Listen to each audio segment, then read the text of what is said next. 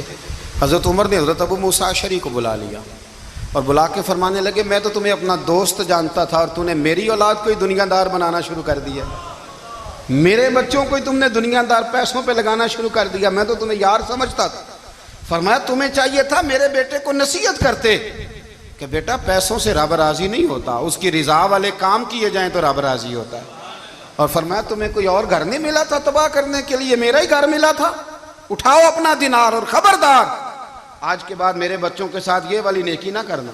اور ہمارا کیا سٹیٹس ہے؟ دوستی ہے ہی اس سے جو تحفے زیادہ دے، جو بچوں کو خراب کرنے میں مدد زیادہ کرے، اس کے ساتھ یہ رہنا۔ حضرت عمر نے گھر پہ اور سب سے بڑھ کر اپنی ذات پہ توجہ کی۔ حضرت ابو مالک رضی اللہ تعالیٰ عنہ کہتے ہیں میں عمر کے پیچھے پیچھے ایک باغ میں گیا، اکثر اس باغ میں جایا کرتے تھے، اور عمر جا کے نا تو درخت کے نیچے بیٹھ گئے اور فرمانے لگے او امیر المومنین اللہ سے ڈر جا، ورنہ جس رب نے حکومت دی ہے وہ عذاب بھی بڑا دے گا، ڈر جا رب سے۔